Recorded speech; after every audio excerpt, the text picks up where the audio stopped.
Dartmoor prison, isolated from the outside world by walls of granite.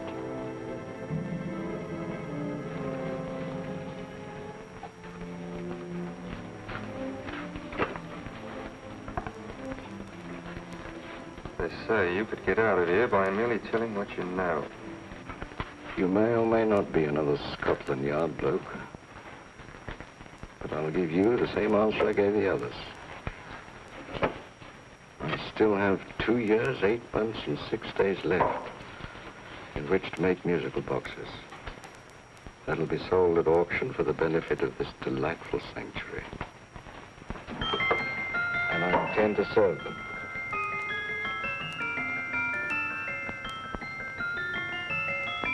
Move along. And now we come to the next object on our list, or I should say objects, because there are 3 of them. Now, ladies and gentlemen, these can be bought together or separately. Now, these beautiful little musical boxes only arrived this morning, and I didn't intend to put them on the auction block until later, but I'm going to sell them now. So, good friends, as our old pal Mark Anthony used to say, lend me your ears. And what do you hear? Right. The beautiful tinkle tinkle of a musical box. What a lovely trinket. What a beautiful gift. Created and made by loving hands. A thing of beauty and utility. I was going to start with £5. It's a bargain, £5. Do I see any hands? If there's a connoisseur in the house, will go £3 for it. £2. £1. 10 shillings. Thank you, sir. Ladies and gentlemen, 10 shillings is offered for a musical box you couldn't buy anywhere in London for less than £5. It'd be stealing to let it go for 10 shillings. Like taking milk from a baby. All right, we're selling for 10 shillings. 10 shillings, 10 shillings is offered, 10 shillings is offered, 10 shillings is offered. Then anybody give me £1? Will you give me £1? Oh, won't someone give me £1? £1, £1 is offered, £1 is offered, ladies and gentlemen, £1 is offered. It's against you, sir. Will you go to £2? We got a £2, sir. £2. £2 is offered. £2 is offered. Going once, twice, third and the last call. Sold to the gentleman for £2. Sorry, my dear. Now, ladies and gentlemen, comes the opportunity to purchase an exact duplicate of the beautiful little musical box just bought by this gentleman for the ridiculous low price of £2. Oh, it's exactly the same. Exactly the same. Made with the same hands. You hear that? Isn't that lovely? That tinkle, tinkle, tinkle, tinkle. Sounds like Bow Bells to me, you know, with little angels pulling on the ropes, eh? Who'll give me £2 for it? Who's starting with £2? Will anybody start with £2? Oh, come, ladies and gentlemen. You know, from your enthusiasm, we might all be in Scotland instead of London. Please buy it for me, Daddy. £2, certainly not. We all might be in Scotland. Besides, I don't like his manner. £1, 10 shillings. £1. £1 is ours. £1, £1 is offered. £1 is offered, going £1. Any advance? Going once, going twice, the third and the last call. Sold to the lady for £1. Smart bidding, my dear. Thank you. We come to the third and last of these beautiful little musical boxes. Exactly the same. Tinkle, tinkle. Isn't that lovely? Ladies and gentlemen, I don't bring you here to gull you and swindle you. This is the exact replica of those 2 I just sold before.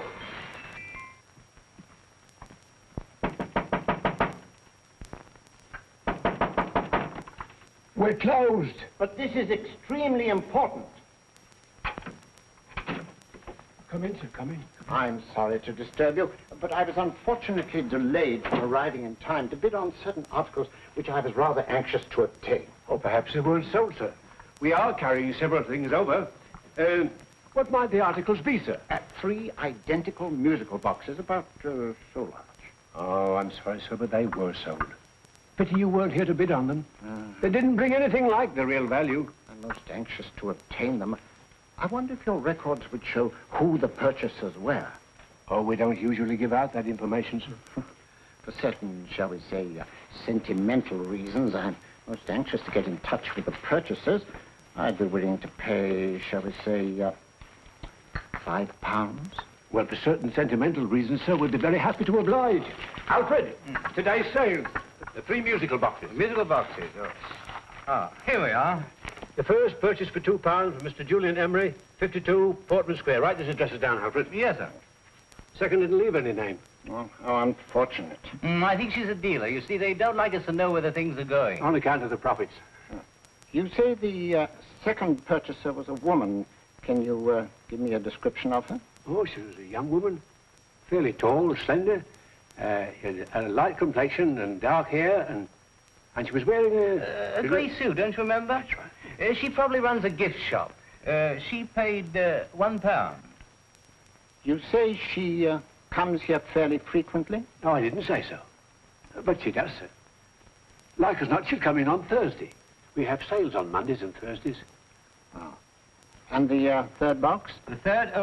Mr. William Kilgore, 143B Hampton Way. For 10 shillings. Quite a drop from £2. Mr. Kilgore was a Scotchman. Oh. Thank you. You've been most helpful. Oh, thank you, sir.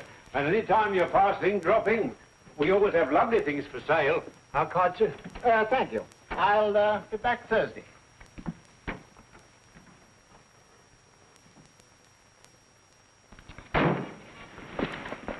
The message reached us too late. Musical boxes are being sold. Well, let's get out of here.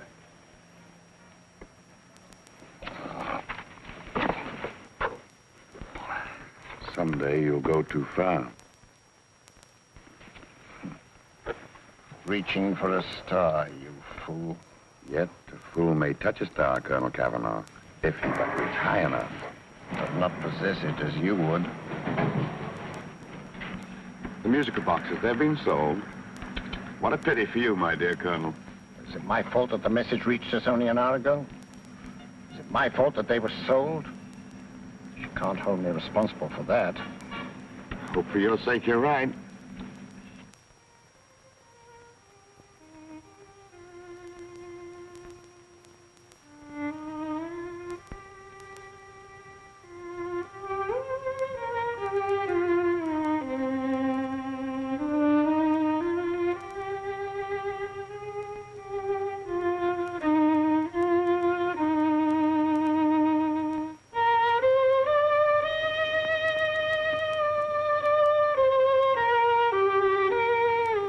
I will call upon you tonight at 7:45, a gentleman who desires to consult you upon a matter of the very deepest moment. Remember that letter, Holmes? It was written over 2 years ago. An interesting case, devilishly interesting. Irene Adler. But a striking-looking woman from the brief glance I had of her. Seems only yesterday. What charm. What poise, and what a mind. Sharp enough and brilliant enough to outwit the great Sherlock Holmes himself. I take it the new issue of the Strand magazine is out, containing another of your slightly lurid tales. Indeed. What do you call this one? I call it A Scandal in Bohemia. Not a bad title, eh? If you must record my exploits, I do wish you'd put less emphasis on the melodramatic and more on the intellectual issues involved. What do you mean by that? Well, I do hope you've given the woman a soul. She had one, you know. By the woman, I suppose you mean Irene Adler. Yes. I shall always remember her as the woman.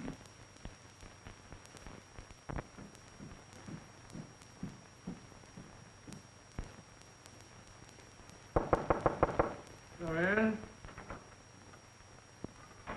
I think. That's the old boy. How are you? How are you, old boy? I haven't seen you for years. I want you to meet my old friend Sherlock Holmes. Holmes, this is Stinky. In other words, Julian Emery. How do you do, Mr. Emery? Watson has often spoken of you. Oh, has he? Yes, we were at school together. It's more years ago than I care to remember, but you didn't come in here just to remind me of that. No, I just happened to be in the neighborhood and saw your lights burning, so I took the liberty of looking you up. Still writing your mystery stuff? Yes, there's a new one out this week. Good, I never miss them. Oh, good, thanks. I say that bandage makes you look very interesting. Still poking your nose into other people's business as usual? Who hit you? I haven't the foggiest notion. Somebody knocked me on the head in my own living room, and then proceeded to commit the most idiotic burglary you ever heard of. Fellow must have been balmy as a coot. Balmy? Why? Come sit down, old boy. Would you like a cup of tea? Huh? Oh, all right. I'll go and tell Mrs. Hudson. Yeah. Why do you say the robbery was idiotic, Mr. Emery? Oh, simply from the fact that with about £5,000 worth of musical boxes in my living room, the thief, who I caught in the act, made off with one that isn't even worth £5. I gather you're a collector of musical boxes. Yes, I am indeed. Some of them very beautiful, but not the one that was stolen. The thief evidently grabbed the first thing that came to his hand when he heard me coming into the room. Still, it's rather odd, isn't it, that having disposed of you, he didn't pick up something more valuable. Was there anything unusual about the stolen box? No, nothing at all. No, I picked it up in the south of France, several years ago. You say you have many valuable music boxes, and yet the thief made off with one that isn't worth £5. Sounds like rather an intriguing little problem. Yes, well, I take it that he was just an ordinary petty thief and didn't know the value. That is a possible explanation, and yet I venture to say that the average petty thief has a more extensive knowledge of the value of objets d'art than the average collector. Well, anyway, that's gotten the odds theory. They didn't get very excited about it. That's consistent anyway. I wonder if I might see your collection, Mr. Emery. Oh, of course you could, yes. Nothing a collector likes more than showing off his trophies. When will it suit you? No time like the present. Good. My place is just round in Portman Square. Shall we? Yes, right. Hello? Where are you going? Stinky hasn't had his tea yet. Oh, I'm sorry. We're going round to my place, where I'm going to give you something better than tea. Now, this one was made for Louis XV, and is one of the very few still in existence from that period, and a particularly fine specimen at that. Charming, isn't it? Quite. They all sound to me like a lot of mice running about on a tin roof. I'm afraid you have no ear for music, Watson. Give me a good old band playing a rousing march. You have all your silly little tweets.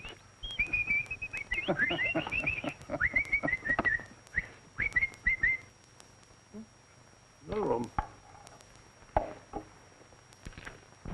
This is me.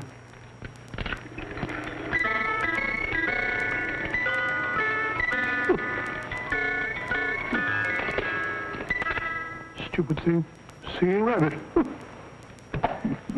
What would you say offhand is the value of a box like that, Mr. Emery? Well, it's hard to say offhand, but I think we'll bring about £500 or £600 today. It's the gem of my collection. Yet a thief who steals an oddity like a musical box passes up one worth £500 for one of almost no value at all. Odd. Very odd. What was the stolen box like, Mr. Emery? Oh, just a plain wooden box about so big. As a matter of fact, I have one over here almost exactly like it.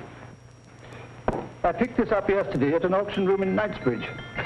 Paid only £2 for it. Of course, I wouldn't in the ordinary way add one like this to my collection, but the tune intrigued me. I'd never heard it before.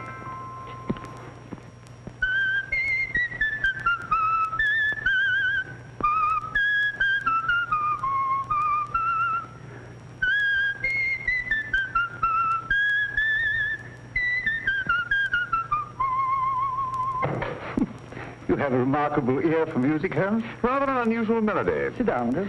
Thanks. You say you bought that box at an auction sale yesterday? Yes, the Gaylord auction rooms in Knightsbridge. Run by old, what's his name? Crabtree. That's the man. At what time was the robbery committed? Oh, about 3 o'clock this morning. You know, Mr. Emery, that box and the robbery might well be cause and effect, especially since you say that the stolen box outwardly resembles this one a great deal. And Scotland Yard were not particularly interested, eh? Oh, yes, but I wouldn't blame them for that, especially as I told them I was quite unable to describe the thief, except, of course, for the fact that it was definitely a man. All you remember is that you came in here and someone struck you on the head. Yes, and the next thing I knew, my man was trying to revive me. It might be wise for you to put that box away somewhere and lock it up. Oh, I don't think that's necessary. Besides, everything's insured. Well, at least if any further attempts at robbery are made, I'd suggest that you call the police, rather than running into any personal danger. Oh, come, Holmes, aren't you being a bit of an alarmist? Possibly. Well, I must agree with old Stinky. Seems to me you are making rather a mountain out of a molehill. Molehill is the word, old boy, and it's time you were in bed. Thanks so much for letting us see your place. How's this? Been glad meeting you. Holmes, I can't understand why he was so mysterious. Seems to me the petty thief explanation was the only sensible one. Really? I can't see how you can believe it was anything else. I didn't say I believed it to be anything else. The petty thief theory is the obvious one, I grant you. However, it's often a mistake to accept something as true merely because it's obvious. The truth is only arrived at by the painstaking process of eliminating the untrue. We are not able to do that in this case without further data. Rubbish, you're pulling my leg. You're trying to turn a tuppenny halfpenny robbery into an international plot. No, I'm not. I just hope that your friend Stinky is a little more cautious in the future, just in case.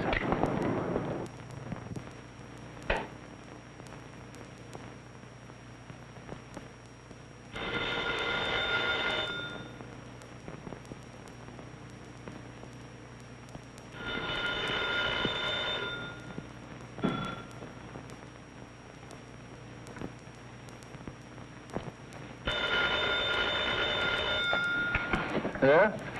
Yeah? Julian Emmerich here. Who?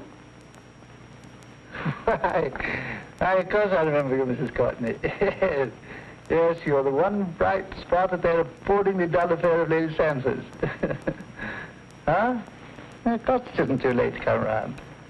Yes, I shall be delighted to give you a drink. I tell you what, come straight up and I'll leave the door unlatched. Right, well, 15 minutes? Good. I shall be counting each moment. No, I mean that, really. Right, goodbye.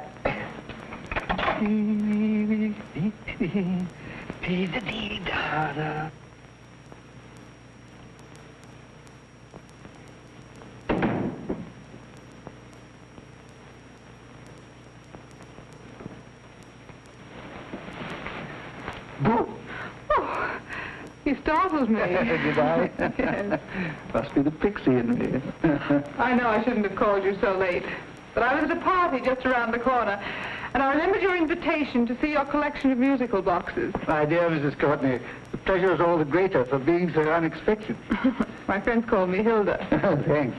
Mine called me Stinky. Stinky, how quaint. Oh, what a perfectly wonderful collection of musical boxes. You know, when you told me you had a collection, I had no idea it was so attractive. Yes. They appeal to the ear as well as to the eye. Oh, what a plain little one. Why, it looks just like a country cousin amid all this grandeur. No. You mustn't underestimate the country cousin. Only last night a burglar broke in here, and with all these to choose from, went off with one very much like it. Really? Yes, I don't mind the loss of the box so much, but I do resent this crack on the skull. But it makes you look so interesting. Oh, do you think so? Uh-huh. It's funny, that's what old Fatso said. Fatso? I mean, Dr. Watson. He was here this evening with a friend, a Mr. Holmes. He's interested in my collection, too. Sherlock Holmes? Yes. Do you know him? I've heard of him. Yes, he seems to think I'm in some sort of danger. What a haunting tune. It takes me right back to my childhood. Really? You know, it's odd that you should be interested in that particular musical box. Odd? Why? Because Mr. Holmes is also interested in it. He may have been more interested in the tune than in the box. My dear, yes, that's right. I remember now. He whistled it note for note, having heard it only once. Really? He must be a remarkable man. Bit of an alarmist, if you ask me. Don't you believe in warnings? Of course not. Who'd want a box like that? I would. You're not serious. Oh, but I am. Well, you put me in a very awkward position. I'm a collector, you know. And the collector buys but never sells. But if the price were high enough... The price has nothing to do with it. It's the principle of the thing. Yes, well, we haven't had our drink. No, thanks. I must be getting along. Must you really? I'm afraid so. You're not walking out on me, are you? My reputation. Stinky. I say, you know, you are an attractive woman. Thanks.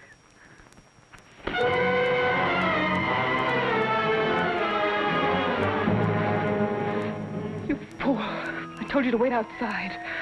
What did you have to kill him for? All I had to do was walk out with it. He held you in his arms. Don't touch him. Don't touch anything. Now get out.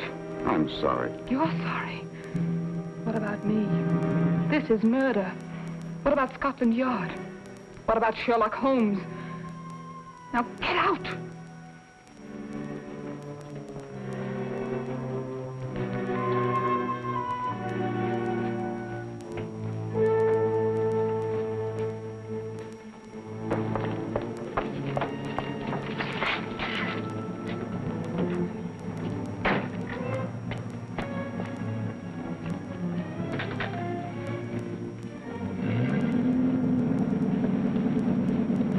Did you get it? Good. Did you have any trouble with him? Just a matter of murder.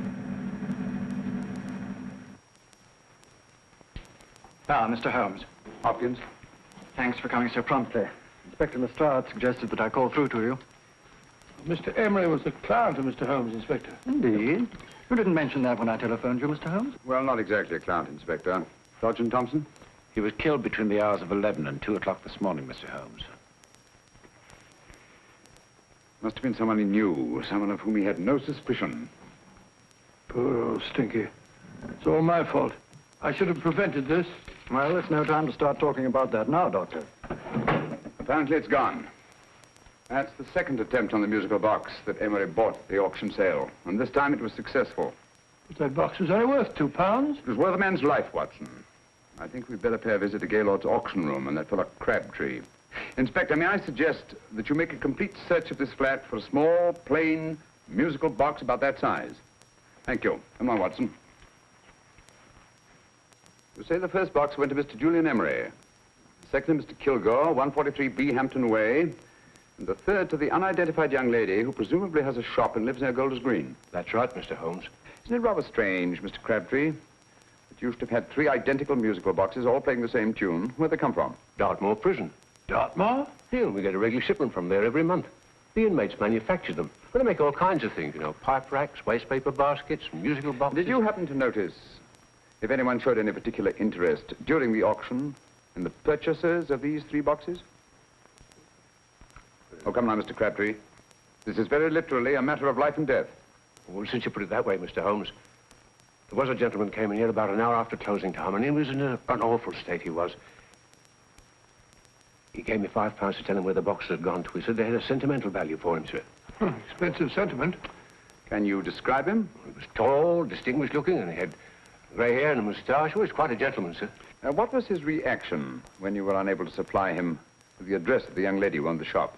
I told him the young lady usually come back on Thursday. He said he'd come back on Thursday. Now, that's tomorrow. Thank you, Mr. Crabtree. You've been very helpful. Thank you. Come along, Watson. Where are we going now, Holmes? To the home of Mr. Kilgore, the man who bought the 3rd box.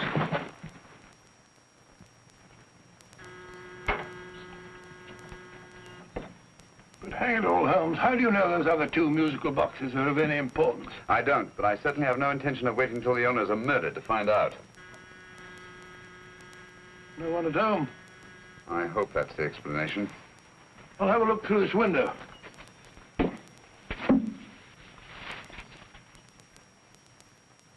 Doesn't seem to be anyone there.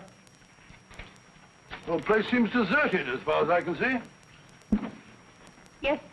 Mr. and Mrs. Kilgore at home? No. When do you expect them? Oh, in an hour or so. There's no use you're hanging about. They don't buy nothing from peddlers. Peddlers? My good woman, this is Mr. Sherlock Holmes. Sherlock Holmes? Oh, go on. Do you mind if we come in and wait? My business is rather urgent. Well, I've got to go out and do my shopping. And I don't know if Mrs. Kilgore'd like any strangers nosing about. Quite all right, I assure you. Well, I've got to be off. You're too late in the parlor. And no smoking either. Mrs. Kilgore says it smells up the house. Funny old girl, Holmes.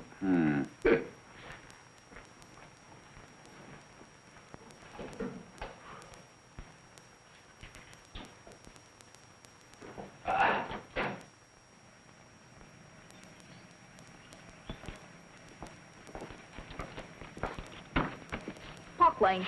Park Lane? And what would the likes of you be doing in Park Lane? Now, don't worry about the fares, Ducky. If you know how to get to Park Lane, up it.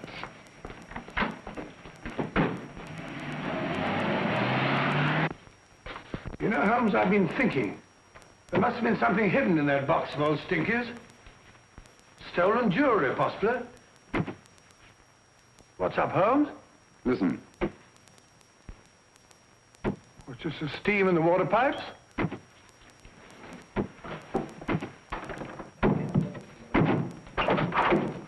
Watson! Great Scott! Come on, Holmes. Get on the chair here. It's all right, my dear.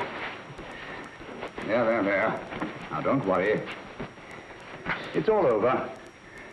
There you are, dear. Don't cry anymore. She tied me up and shut me in the cupboard. I know. She won't come back. Did you show her your new musical box?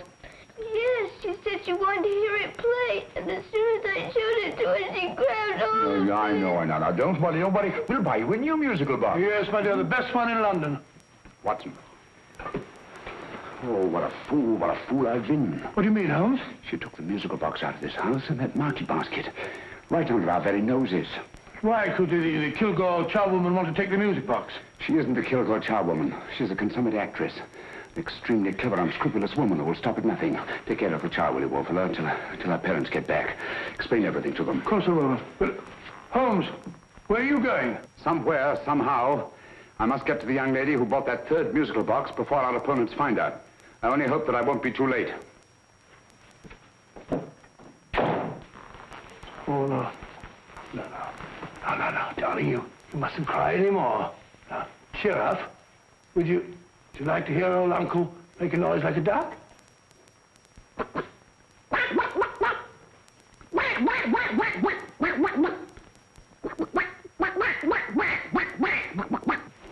Oh, sorry.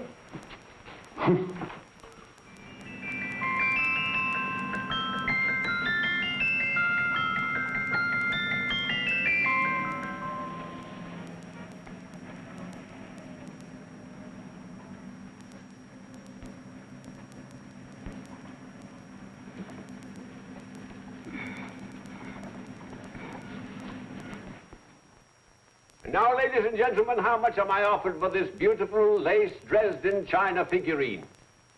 A lady of the French court. Now, this is the genuine article. What a beautiful ornament for your mantelpiece. Or you could use it as a centerpiece on the dining room table. Now, will somebody start me for £10? Will somebody start me for £10? £8? £7? All right, £5 is offered, £5 is offered, £5 is offered, £5.10, £5.15, £5.15.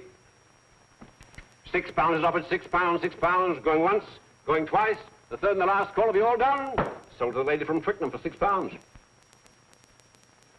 Next, we have a real museum piece, ladies and gentlemen. A fine 19th century doll. A costume and exact replica of the holiday clothes worn by the Hungarian peasant women. Now, ladies and gentlemen, an article like this would cost you from £15 to £20 in a West End shop. I'm not going to ask you for anything like that. Who'll give me £2 for it? £2. Anybody offer me £2? £2 for the Hungarian? £2? £1. What? Anybody give me £1? Anybody offer me £1 for the doll? £1 is offered, ladies and gentlemen. £1 is offered. Now, I'm not going to waste your valuable time or mine in trying to get one half of what this beautiful doll is worth. If the young lady can steal it for £1, that's her good fortune. So it's going once, it's going twice, the third and last call. Any more? Sold to the young lady for £1. And now, ladies and gentlemen, may I draw your attention to something which may be a great surprise to you, worthy of any collection. The only other one like it is in the British Museum. It's a Ming vase of the 7th dynasty. This vase lay in a large collection somewhere outside Rome for over 2 centuries, I understand. It was discovered there by the noted antiquarian, Sir Andrew Coppleston. Now, some of you may remember Sir Andrew Coppleston. Besides being a noted traveller and antiquarian, he's also a gentleman rider.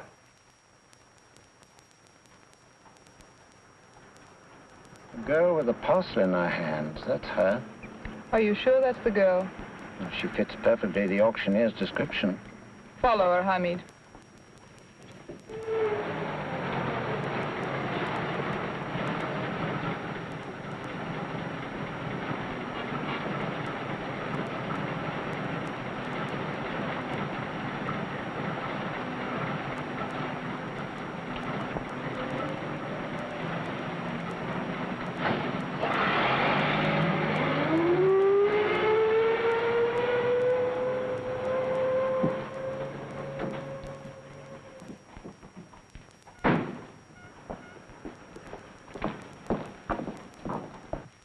Lovely, dear. And only £1. We can get at least 3 for it. Easily. I'll go make some tea. I could do with a cup. Right.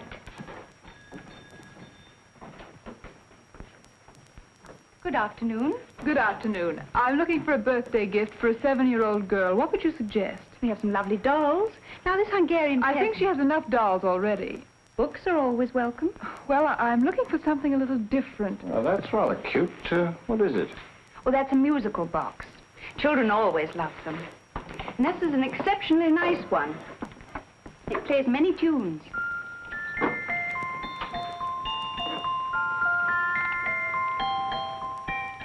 Have you any others? Yes. If you'll just step this way. I have only 2 left.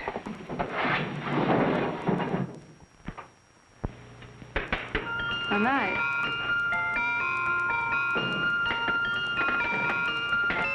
Are you sure this is all you have? I'm sorry. They're rather hard to find, you know. That's our entire allotment. I did have one other, but I sold it earlier this afternoon.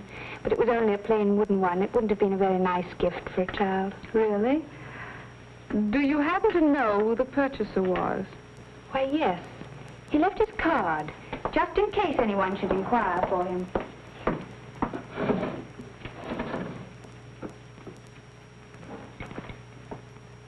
How interesting. I'm sorry, but I'm afraid I'll have to look a bit further. Thank you anyway. Good afternoon. Thank you.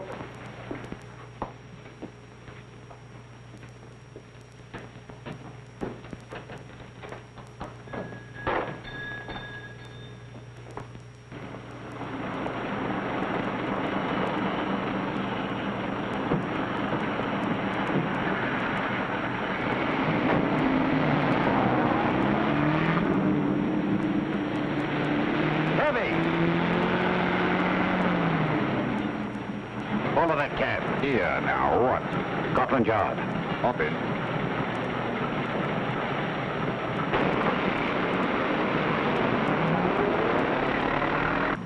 Sherlock Holmes. I might have known. We thought we were the hunters, instead of which we're the hunted. We've been fools. We played right into his hands. Of course. He's had us followed. Don't look. The man in front of the toy shop. Hamid, turn sharp right at the next corner and again at the next.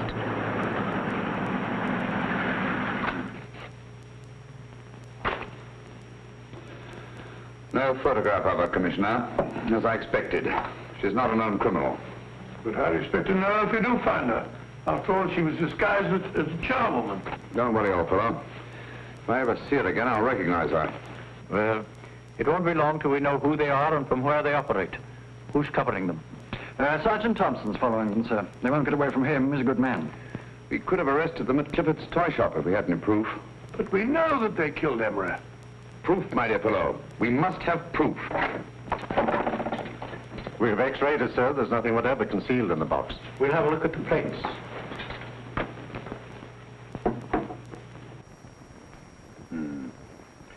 There must be some clue. And it's probably so obvious that we've all overlooked it. Seems to me we're up against a bunch of lunatics.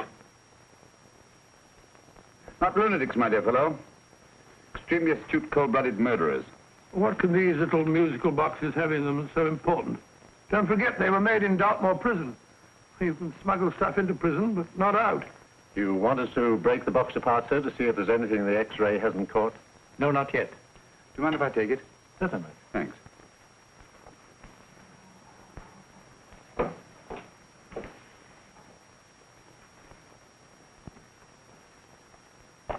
The governor of Dartmoor Prison informed us, sir, in answer to Mr. Holmes' question, that all 3 musical boxes were made by the same convict, John Davidson, serving a 7-year term, sir. Davidson? The Bank of England plate. That'll be all. Yes, sir. Now we're getting somewhere. Wait a minute. How did you know about the plates, Mr. Holmes?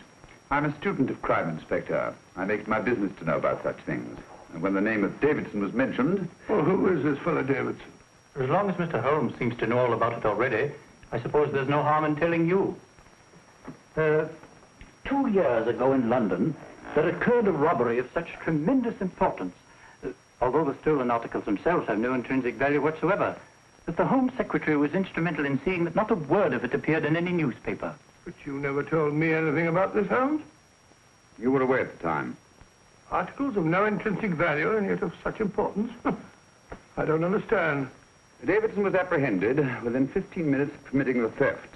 But by that time, He'd hidden the articles in question, and they've yet to be found.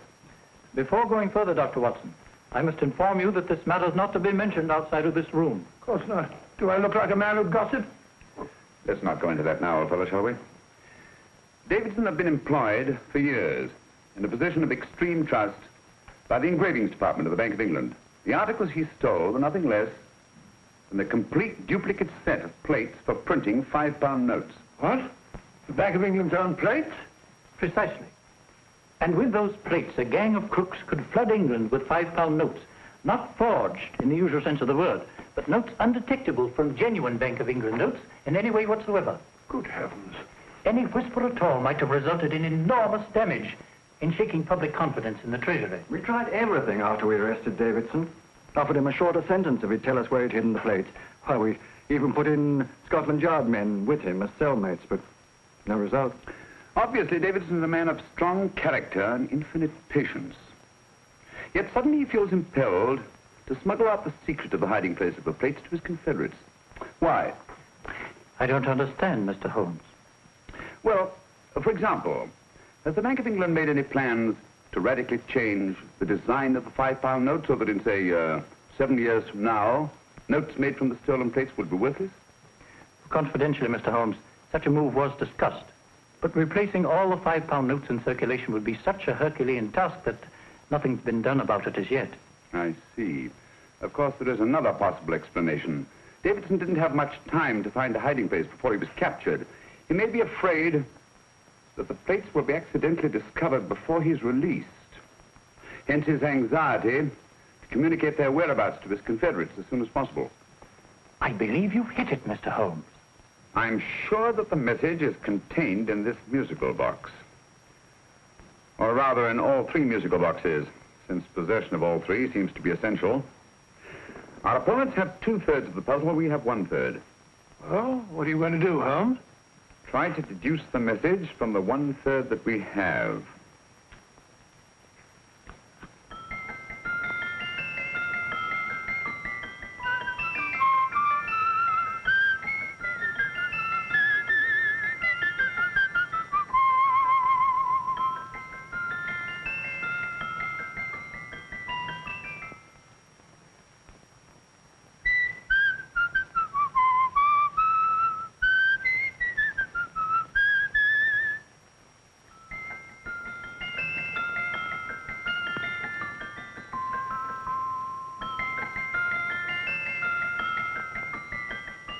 It's the same tune as the one played by Emery's musical box. And yet it's different. Sounds the same to me. The tune. Somehow the tune is the key to the mystery. It must be the tune. Otherwise, why use 3 musical boxes to convey the message? Why not collar boxes or shoe boxes? Yes? Oh. It's for you, Inspector. Oh, thank you, sir. Inspector Hopkins speaking. What? Where? Golders Green Station reports they've just found Sergeant Thompson's body. From the tire marks on his clothes, he was apparently run over by a taxi. What an unfortunate accident. Not an accident, my dear fellow. I'm afraid it's murder. You never know just who you're going to meet when you're walking down a busy London street. Mrs. Orchid, Mrs. Brown, any subject of the crowd. Oh, you never know just who you're going to meet. So you better hold your topper in your hand, just in case you meet a lady on the Strand. Girls will think you're kind of sweet, and your day will be complete. Oh, you never know just who you're going to meet. Now a gentleman is judged by his appearance. Yes, a gentleman is judged by how he talks. Now he's much better off when he's acting like a top, especially if he's taking him a walk. What on earth is this outlandish place? A rendezvous for actors. Actors? Buskers, old boy. You've seen them 1,000 times. Actors who entertain the queues, waiting outside theaters. You're gonna meet when you're walking down a busy London street. So you better wear your best, always try to look your best, 'cause you never know who you're gonna meet. Oh, you better keep your manners right in view. Just in case the lie you give the how you do. Keep your trousers in a pleat, shine your shoes and keep them neat, 'cause you never know just who you're gonna be. Blimey. Mr. Holmes. How are you, Joe? Never met him. And yourself? Fine, thank you. I want you to meet a friend of mine, Dr. Watson, Joe's sister. Oh, well, any friend of Mr. Holmes is a friend of mine. Hi, Joe. He did me a good turn once that I'll never forget. Yes, I cleared Joe of a most unpleasant charge. Murder, no less. Oh, really? By proving to the satisfaction of the police that he was busy at the time blowing open someone's safe. That's right, Governor. Good gracious me. Joe, now you can help me. Come on, buzz off, buzz off. Come on, off it, off it. Can't a gentleman have some peace and quiet around here? And you too. There you are, Mr. Holmes. Now we can have some peace and quiet around here. Thank you, Joe. There's £5 in this for you. Well, I wouldn't want to take it on myself, sir, but I can get somebody to do it for you for half of that. You don't know what the job is yet. For £5? Murder, ain't it? What? No, Joe, not murder, just music. I want you to identify a song for me. Oh, there ain't a song that's been written that I don't know. That's why I came to you. Of course, the violin is more my instrument, but, oh, well, here we go. Now listen to this, Joe.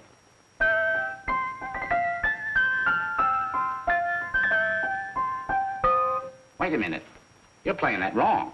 That should be E natural, not E flat. You know the song? Oh, yes. It's an old Australian song called, The Swag Man. But you're playing it all wrong. That's what I hoped you'd say. Now listen again, Joe.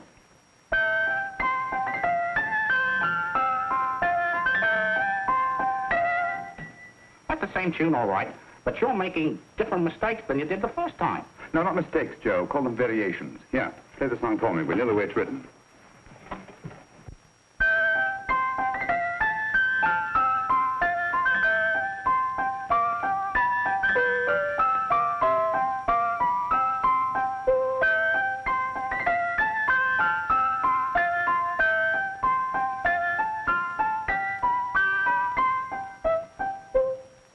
There you are. Thank you, Joe. What's it mean, Holmes? You onto something? Perhaps. I don't know yet. It's probably a code of some sort. Joe?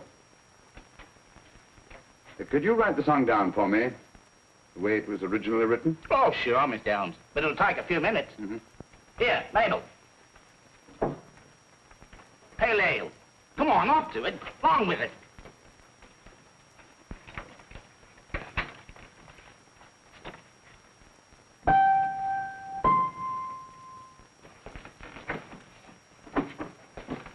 Well, obviously it isn't the lyrics. No combination of those words made any sense at all.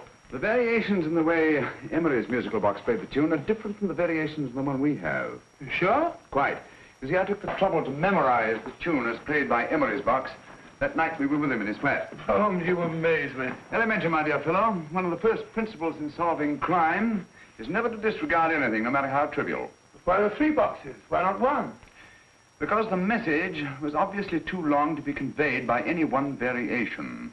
Then there's the 3rd box, the one that woman took from the Kilgores. That contains yet another set of variations. Yes, well, it's all beyond me. Well, all we have to do now is to find the secret of the variations. Not a very easy problem to solve, my dear fellow.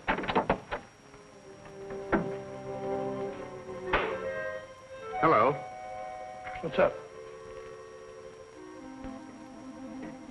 We've had company.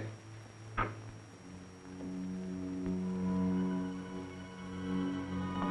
say, this is outrageous.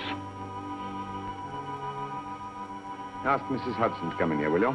Right.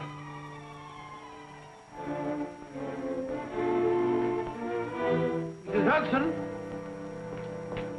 Yes? Oh, there you are. Will you come up here at once, please? Oh, coming, sir.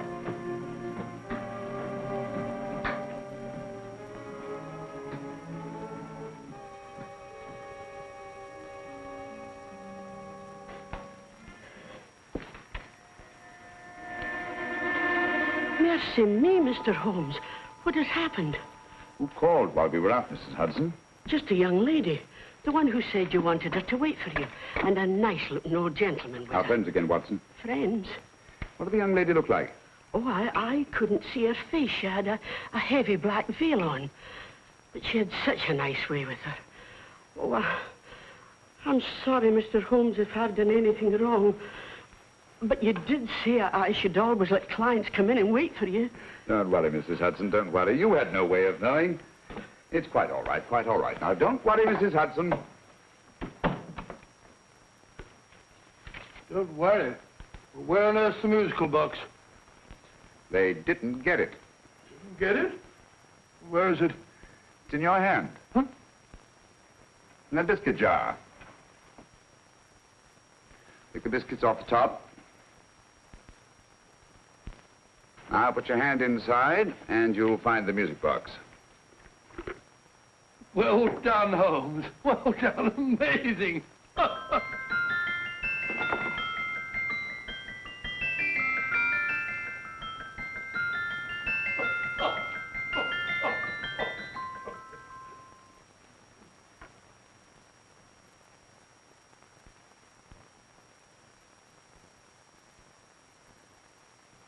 Whew. Nice fresh smell. Like a pub after closing time.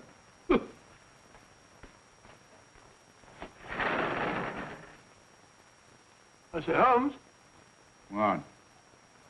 It's morning. Allow me to congratulate you on a brilliant bit of deduction.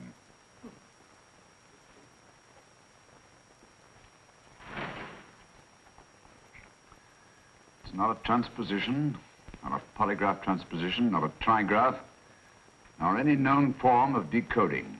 How about the Morse code? Have you tried that? Yes, at about 3 o'clock this morning. I'm sorry, old man. I was only trying to help.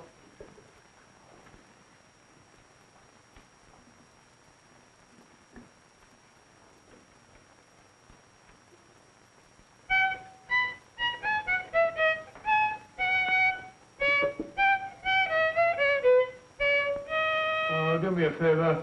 Not again. Must have heard that thing 1,000 times. Kept me awake all night.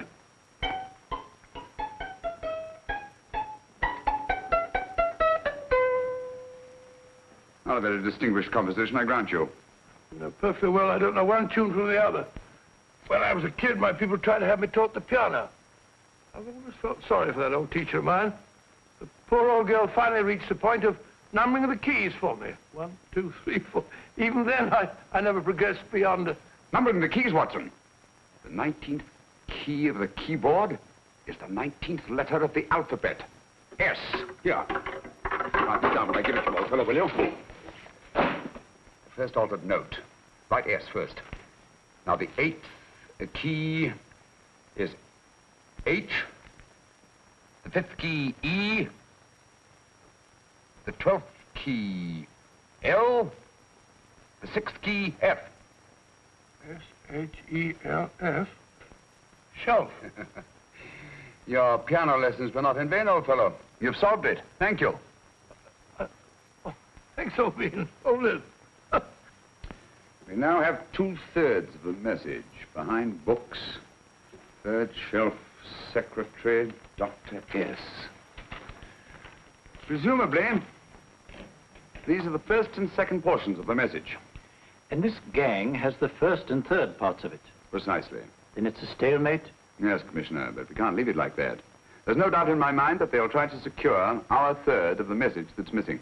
Well, I assume you've taken every precaution to guard the Clifford music box. Oh, yes, it's carefully hidden at Baker Street with Dr. Watson on guard. However, I'm reasonably certain that, difficult as it may be, we can find the plates even without the missing part of the message. Behind books, third shelf, secretary, Dr. S. Well, outside of the fact that Davidson hid the Bank of England plate somewhere in London, Mr. Holmes, I don't see that we've progressed at all. Allow me to point out to you, sir, the key words, Dr. S. It looks as if the plates were hidden in the house of the doctor. Whether S stands for his first or last initial remains to be determined by a process of elimination. Well, there must be 10,000 doctors in London with S for a first or last initial. Precisely. And every one of them will have to be questioned in person. That's why I say this is a task for Scotland Yard. It's a task, all right. But Scotland Yard has searched worse haystacks and found the needle. Well, for the time being, I'll leave the matter in your hands, gentlemen. We'll call you if and when we get a lead on our mysterious Dr. S. In the meantime, I intend to follow up a little clue concerning a cigarette.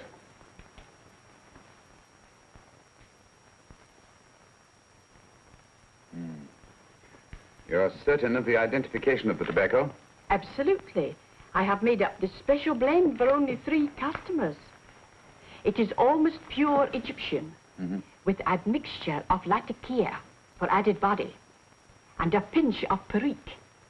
Merely a whisper, as one might say, for elusive fragrance. Yes, yes. And the 3 customers? Major Wilson in Bombay, India. Mrs. Catherine Leamington Smith in Ireland. Yes, and the 3rd? Mrs. Hilda Courtney of Park Mansions, Bryanston Square. Thank you. Thank you very much. You've been most helpful. It is a pleasure to have been of service, Mr. Holmes.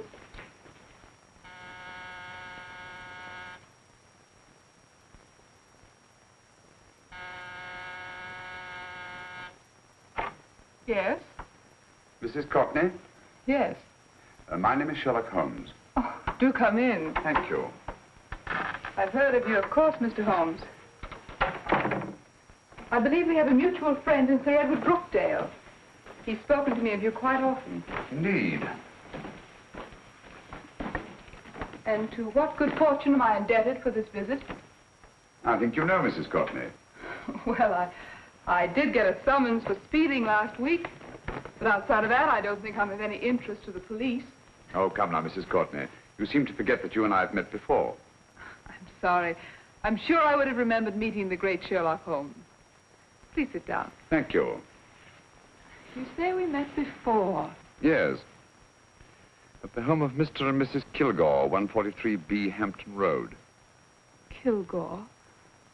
I don't think I know anyone of that name. Well, I didn't say you knew them. As a matter of fact, you called on them when they were out. I don't understand, Mr. Holmes. Really? And you were dressed rather differently. Indeed. Cigarette? Thank you.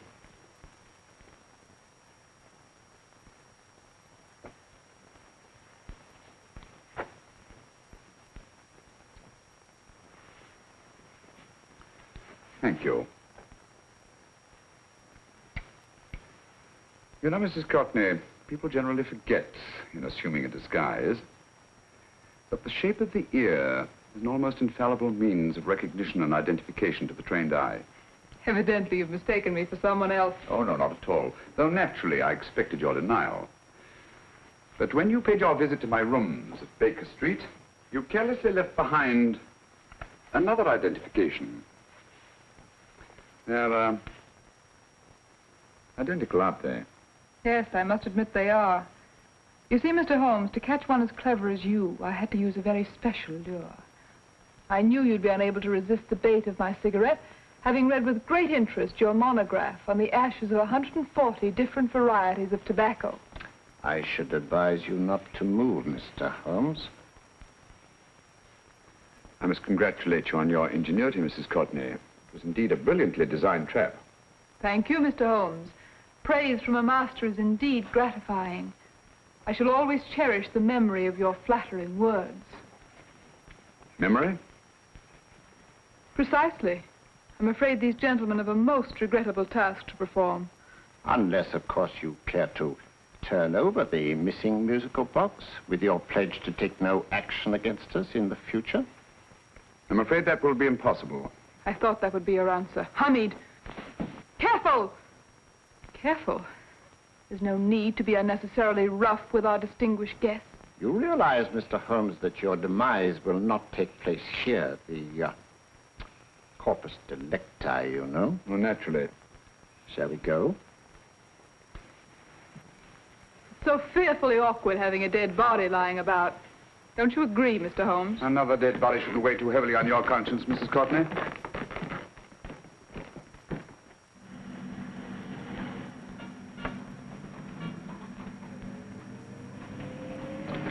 You mind if I have a cigarette? Don't see why not.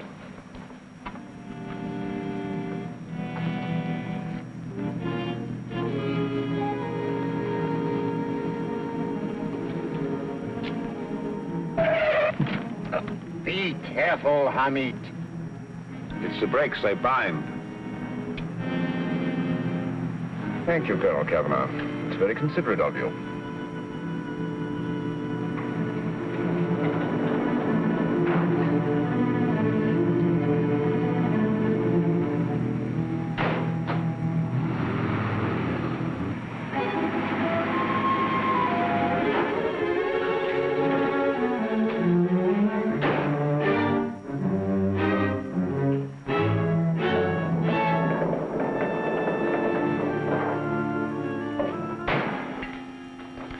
You'll be happy to know, Mr. Holmes, that your death will be a painless one.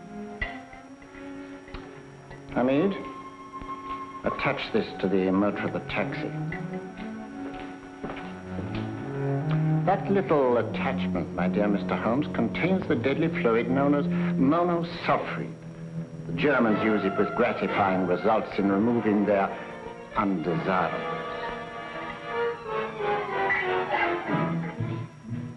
Start the motor.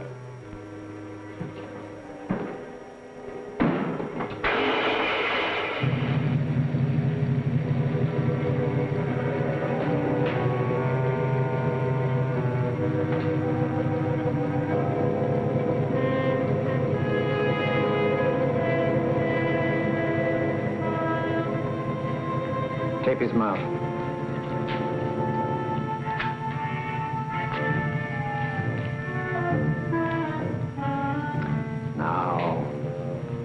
Up with him, Hamid.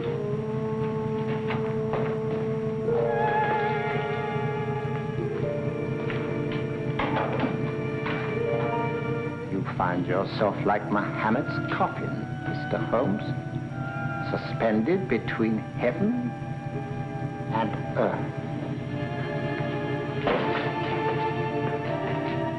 Plenty of fuel in the tank? Good. It would be too bad to have anything go wrong through so simple an oversight.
Good afternoon. Mr. Sherlock Holmes? No, I'm Dr. Watson. Oh, of course, Dr. Watson. How stupid of me. Oh, so, this is stupid of me. Won't you come in? Well, I really came to see Mr. Holmes. Oh, I'm afraid he's out. I don't know when he'll be back. Perhaps there's something I can do. Won't you sit down? Thank you. You know, Sherlock Holmes and I have been engaged on a great many cases. Oh, really? Yes, indeed. Well, as a matter of fact, this very moment we're involved in one of the most baffling... won't you tell me your trouble? I may be able to help you. That's very kind of you, Dr. Watson. Perhaps if I wouldn't be imposing too much. Imposing? Oh, there's no imposition. No imposition at all. A pleasure, I assure you. Now, tell me all about it, Miss Williams. Mrs. Williams. I live in Surrey, Dr. Watson, and I've come up to London in sheer desperation. My only sister has disappeared, and the local police seem utterly unable to find her. Well, Holmes and I solved a case exactly like that once. Very interesting as far as I remember. I call it the adventure of the solitary cyclist. Oh, sorry. Now I come to think of it, it wasn't so very similar. Entirely different. I don't think what I was saying. Where were we? She's only 17, Dr. Watson, and until she disappeared last Thursday, she seemed to be in the best of spirits. Well, possibly a romantic entanglement? Oh, no, nothing of the sort. She left no note, didn't even pack a bag, no explanation. She just started to walk to the village from our house in broad daylight and simply vanished from the face of the earth. Oh, there. Might I have a glass of water? Glass of water. Have one minute.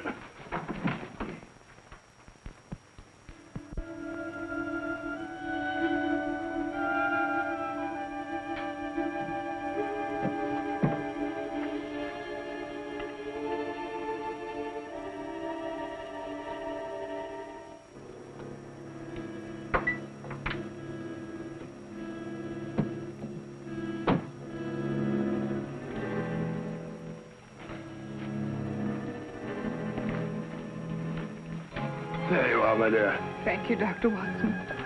No, you're not to cry anymore. You must pull yourself together. Oh, I feel much better already knowing that you're going to help me. Oh, Dr. Watson, look! Good heavens!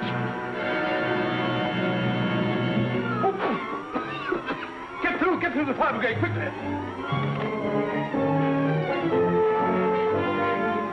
Haven't you a fire extinguisher? By George, if we have in the kitchen.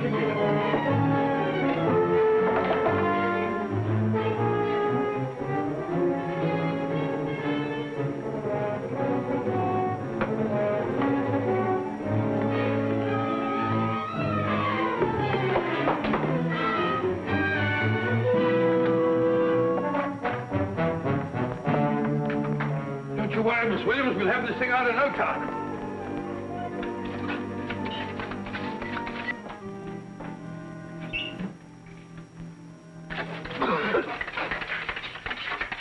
That's got it.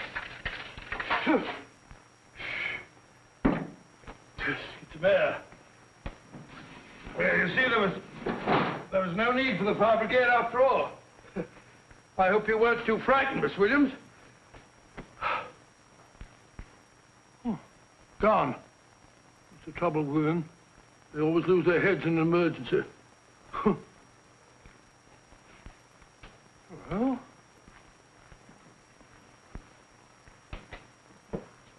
a musical box. Great Scott! Miss Williams!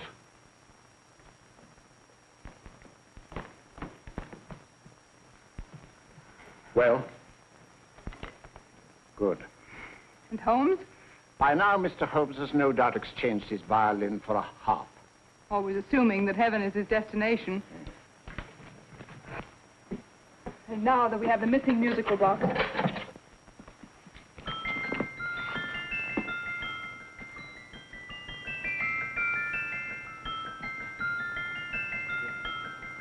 Nineteenth note. 19th letter. Yes. He hasn't been there, you say? Holmes, where on earth have you been? I've been trying to get you at the club, at Scotland Yard, all over London. You're looking for me in the wrong places. Holmes, terrible things happened. I've been duped. That woman, she made a complete fool of me. Well, what do you mean? Well, she came here, let off a smoke bomb. I thought the whole place was on fire, and my first thought was to save the musical box. No need to say any more. She has the box. Yes. Don't blame yourself too much, old fellow. She's an extremely clever antagonist. Smoke bomb, you said? Well, you can console yourself with the thought that your charming friend is at least a reader of yours. What do you mean? If I remember correctly, you wrote about my little experiment with smoke and the cry of fire in a story you entitled A Scandal in Bohemia, which has just appeared in the Strand magazine. All right, old boy. Don't rub it in. Well, it may cheer you up to know that you made a fool of me, too. That cigarette stub was planted here for one express purpose. We're going to bandaging around this place. Bandaging? What's the matter, Holmes? You hurt? Explanations will have to wait until later. At the moment, we're faced with a problem which I fear is insurmountable. Come over here, old boy, will you? Right. Our opponents are in possession of all three parts of the code. And here are we, while the Bank of England plates pass into their possession. Cheer up, old fellow, cheer up. As Dr. Samuel Johnson once said, there's no problem the mind of man can set that the mind of man cannot solve. What's that, old fellow? I was just quoting Dr. Samuel Johnson. He said there is Thank you, Watson. Thank you. Leaving the front reception room, we come into the main hall, where Dr. Johnson was in the habit of passing through to have his meager meals in the dining room opposite, in company with his friend and biographer, James Boswell. We will now pass up the stairway, which remains in its natural wood finish, just as it was when the good doctor was here. The framed etching on the wall is believed to have been presented to Dr. Johnson by the distinguished painter, Sir Joshua Reynolds. I've been told here that that picture was given in by Mrs. Thrale, and it's definitely not a Reynolds. Is that important, my dear? Oh, I'm sorry. This way, ladies and gentlemen, please, this way. Move along, children, move along. The secretary's not on this floor. Patience, Hamid. I've a feeling My that... dear Colonel, with Sherlock Holmes out of the way, what could go wrong?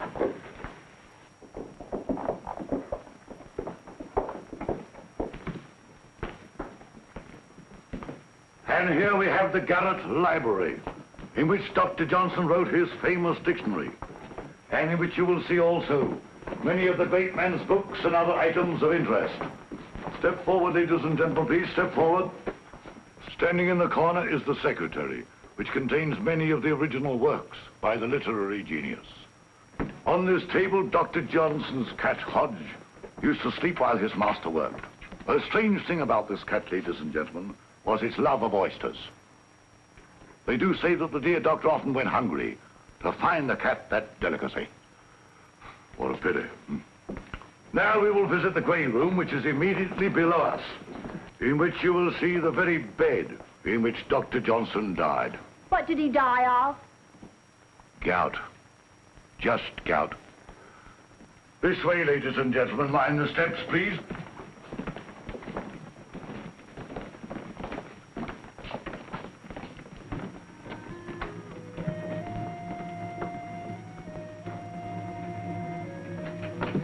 Your keys.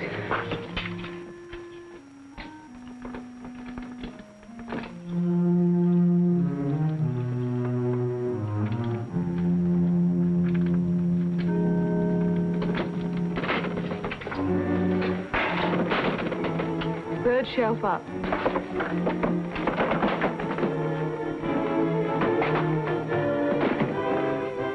The knife.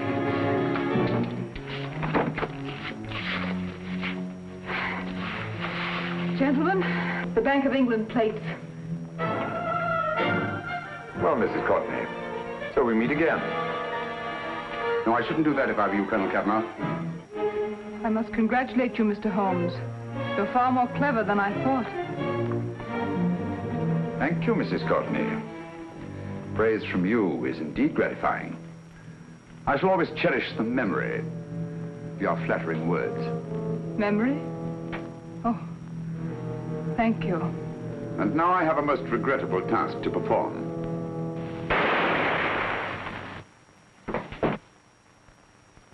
Holmes! Coming, Holmes! Holmes! You all right? Perfectly, thank you, old fellow, but I think this gentleman on the floor requires some medical attention. We must see that he looks his best, you know, when he's hanged. Take them in charge.